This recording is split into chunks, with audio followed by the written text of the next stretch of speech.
डुमरियागंज में आज NEET UG qualify करने वाले मेधावी छात्र छात्राओं को सम्मानित किया गया। ये सम्मान समारोह साजिदा हॉस्पिटल के managing director doctor Rafiullah Khan की ओर से आयोजित किया गया, जिसमें एसडीएम डुमरियागंज और नायब तहसीलदार भी मौजूद रहे। डॉक्टर रफीउल्लाह खान पिछले लगातार 3 वर्षों से नीट क्वालिफाई करने वाले विद्यार्थियों का सम्मान करते आ रहे हैं और अब तक सैकड़ों छात्र छात्राओं को सम्मानित कर चुके हैं। इस वर्ष कार्यक्रम में 15 सफल विद्यार्थियों को सम्मानित किया गया। सम्मान पाने वाले छात्रों ने मीडिया से बातचीत में कहा कि वे डॉक्टर रफीउल्लाह खान और साजिदा हॉस्पिटल की पूरी टीम के आभारी हैं, जिन्होंने उनकी मेहनत का सम्मान किया। छात्रों ने अपनी सफलता का श्रेय अपने माता पिता, शिक्षकों और सभी मार्गदर्शकों को दिया। वहीं साजिदा हॉस्पिटल के managing director doctor Rafiullah Khan ने बताया कि प्रतिभाओं का सम्मान करना उनके लिए गर्व और खुशी की बात है। उन्होंने कहा कि यह पहल पिछले 3 वर्षों से लगातार जारी है और भविष्य में भी इसी तरह मेधावी छात्रों का उत्साहवर्धन करते रहेंगे। क्या नाम है? मेरा नाम मोहम्मद फ़हीम जिलानी है। मैं यहाँ डुमरियागंज से बिलोंग करता हूँ। मैंने गोरखपुर आकाश में अपनी प्रिपरेशन की। वहाँ के टीचर्स ने मुझे बहुत गाइड किया है और यहाँ पे भी आज बहुत अच्छा लग रहा है मुझे। मैं नीट क्वालिफाई करके यहाँ पे आया हूँ। मेरे हार्डवर्क को रिकॉग्नाइज़ किया गया, बहुत अच्छा लगा मुझे। और मैं इस हॉस्पिटल, साजिदा हॉस्पिटल को बहुत थैंक यू बोलना चाहता हूँ कि उन्होंने ऐसा स्टेज दिया मुझे।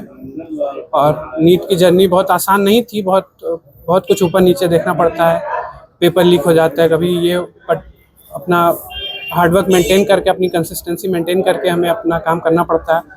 तो बहुत अच्छा लग रहा है आज।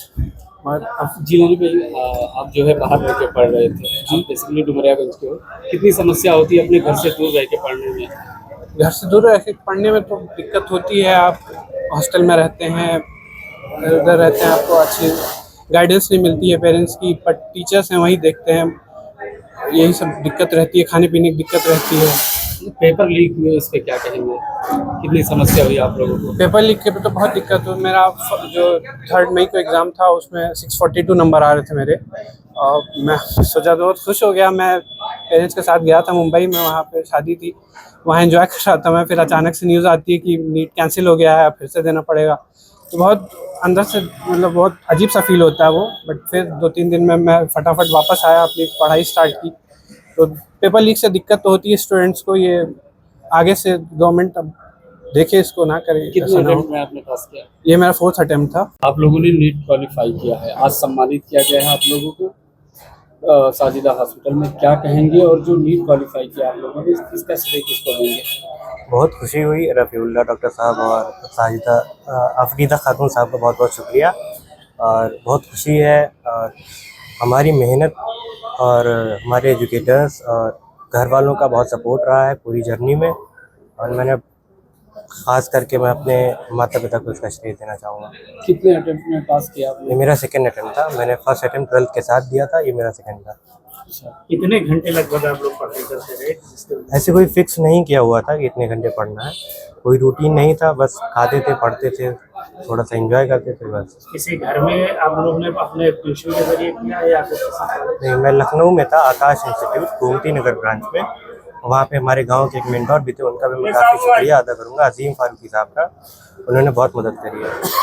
इस सफलता का श्रेय किसको देना चाहेंगे और आगे आपका सफर क्या है? सफलता का श्रेय मेरे माता पिता को सबसे पहले जाता है, और उन्होंने बहुत सपोर्ट किया है। और हमारे गांव वाले, हमारे जो रिलेटिव थे, रिश्तेदार थे, और जितने भी एजुकेटर्स थे, सभी का शुक्रिया अदा करूंगा।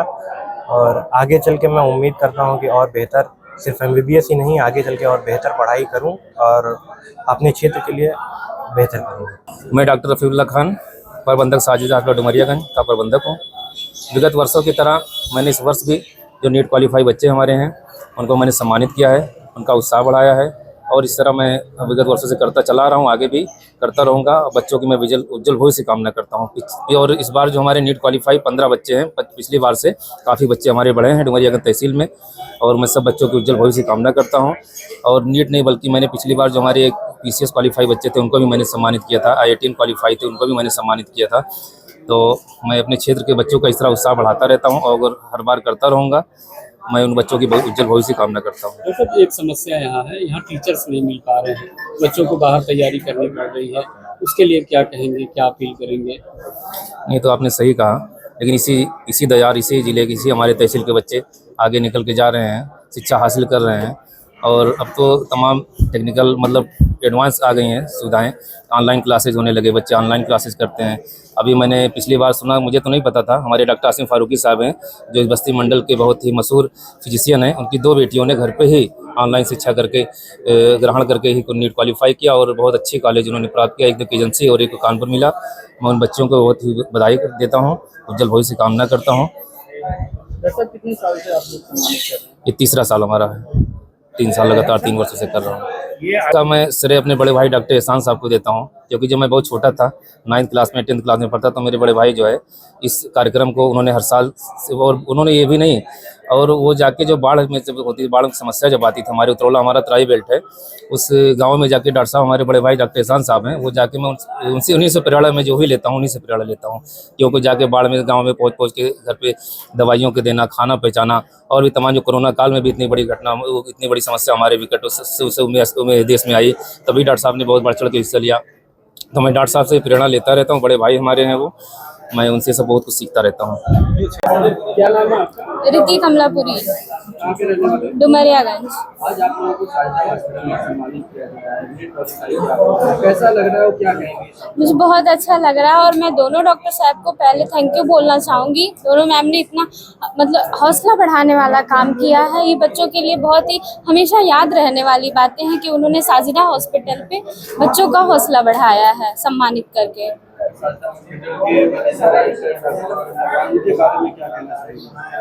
इनके बारे में यही कहना चाहूँगी कि उन्होंने इतना ये डुमरियागंज क्षेत्र में उन्होंने पहला ऐसा हॉस्पिटल है जो सम्मानित कर रहा है नीट के बच्चों को, जो क्वालिफाई करके MBBS की पढ़ाई पूरी करेंगे, उनको सम्मानित करने का ये बहुत अच्छा कदम उठाया है। आप लोगों ने नीट क्वालिफाई किया है और इसका श्रेय आप किसको देना चाहेंगे? इसका श्रेय मैं मेरे पेरेंट्स को दूंगी, मेरे टीचर्स, मेंटर्स जो रहे हैं, मेरी फैमिली और फ्रेंड्स जो सब भी रहे हैं, सभी ने बहुत ही योगदान किया है। ये मेरी अकेली की परीक्षा नहीं थी, ये इन सब की भी परीक्षा थी।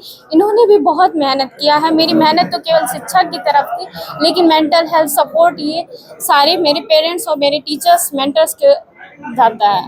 नीट की परीक्षा जो है बहुत ही टफ होती है, इसलिए आप लोगों ने कितनी तैयारी की या कहीं पे? नहीं, मैंने LN इंस्टीट्यूट से पढ़ाई की है। मैं सुबह LN जाती थी कोचिंग, वहाँ से आने के बाद हमारा डेली का यही रूटीन होता था कि हमें जो पढ़ाया गया है वही आके रिवाइज करते थे, और इसमें टीचर्स का भी बहुत सपोर्ट रहा है। आप लोगों ने कितने घंटे लगभग पढ़ाई की होगी? उसके बाद आप लोगों ने हमारी सुबह 7 बजे से क्लास हुआ करती थी और 1 बजे तक क्लास होती थी। उसके बाद हम आने के बाद अपना थोड़ा सा रेस्ट लेने के बाद जितनी भी पढ़ाई हो सकती थी, हम हमेशा ये चाहते थे कि हम जितना एक भी मिनट हमारा वेस्ट ना जाए, हम अपने पूरे 24 घंटे को मैक्सिमम यूटिलाइज कर सकें।